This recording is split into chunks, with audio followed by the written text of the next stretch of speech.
dia! Estamos juntos mais uma vez para mais um momento de aprendizado. Eu quero te convidar a fazer algo de importantíssimo para todos nós que estamos aqui nesse momento aprendendo.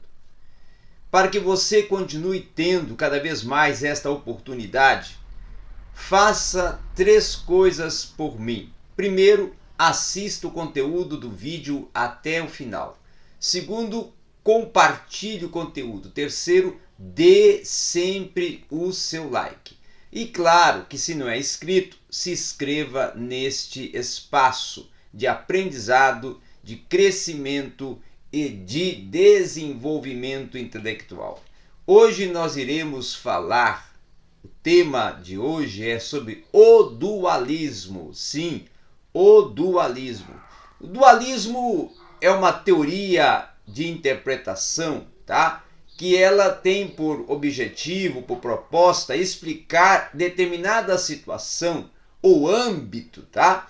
Em termos de 2 fatores ou até princípios opostos entre si, certo? Então, de um modo geral, de uma forma geral, os dualismos, né? Eles são classificações duplas que não admitem graus intermediários. Há 3 tipos principais de dualismo: o metafísico, tá? O epistemológico e o ético ou ético-religioso, certo?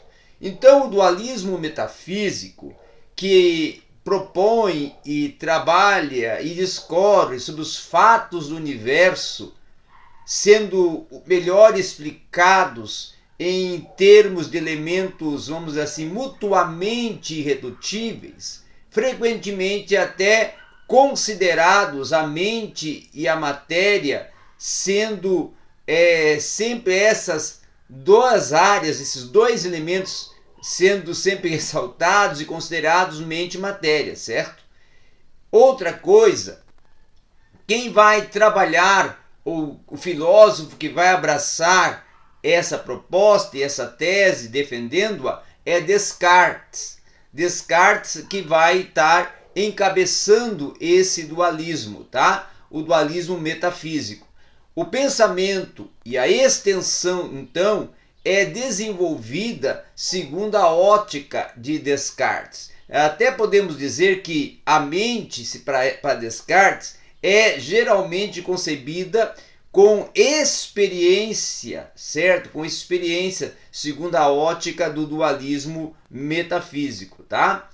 É uma experiência consciente, certo? Uma experiência consciente. Já a matéria, ela como algo que vai ocupar o espaço e está também em movimento, ela então vai ter também a posição de desenvolvimento e transcurso. Então são, portanto, 2 ordens, tá? De realidade qualitativamente diferentes e também com as suas peculiaridades e distinções que as diferenciam, mas não distanciam. Então, o outro dualismo já é o dualismo epistemológico, que é justamente uma análise de uma situação do conhecimento que vai sustentar que a ideia, o objeto de julgamento, é radicalmente diferente do objeto real, tá? Então vai considerar, inclusive, que esse objeto de conhecimento, ele é conhecido somente através da mediação das ideias, do mundo das ideias, tá? E esse tipo de pensamento ou proposta vai levantar em questão a importante forma ou visão da maneira pela qual o conhecimento, tá? O intelecto, a formação da intelectualidade do ser pode ser ligada dentro de um abismo entre a ideia e o objeto, tá? Entre um espaço que ocorre entre a ideia e o objeto propriamente dito. Então, ideia e o objeto propriamente dito, tá? Já o dualismo ético ou ético-religioso, ele por si só tem também suas particularidades e importâncias, tá? Vai este dualismo, o ético-religioso, afirmar que no mundo há duas forças ou existências mutuamente hostis, sendo que uma delas é a origem de todo o bem, certo? E a outra a origem de todo o mal. O tipo mais nítido do dualismo ético-religioso já é visto na antiga religião iraniana, certo?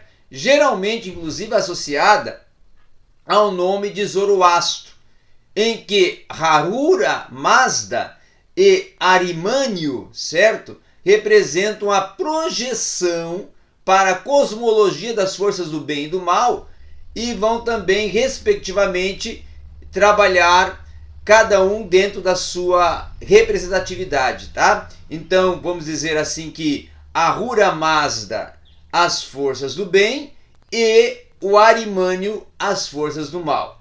O universo, então, torna-se, segundo esse dualismo, um campo de batalha para até esses dois seres opostos, força do bem e a força do mal, identificados, inclusive, respectivamente, com a luz e as trevas, tá? Formas até mais moderadas de dualismo que vão permear a maneira ou a forma em que as religiões são concebidas, manifestando, inclusive, por exemplo, a forma como elas são trabalhadas dentro de uma distinção também que é, podemos dizer assim, considerada ética, mas que vai estar fazendo um contraponto, fazendo um embate entre o sagrado e o profano, certo?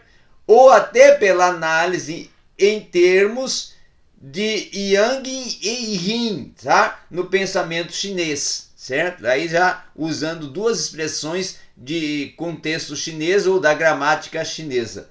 A teologia cristã geralmente vai aceitar um dualismo moral, que é um dualismo moral modificado, tá? Reconhecendo Deus como supremamente bom, certo? E Satanás como uma criatura deteriorada que vai pretender introduzir o mal em todos os lugares, tá? No entanto, não vai se tratar de dualismo no sentido geral de sua definição, certo? Visto até que a teologia cristã não vai considerar Satanás como um ser ulterior em original, ou até ulterior ou original, melhor comunicando aqui com vocês. E entendendo que, no final, ele será excluído do universo, certo? Então, essas são as propostas mais elencadas para nós tratarmos, definirmos, conceituarmos e trazermos a você o que vem a ser o dualismo.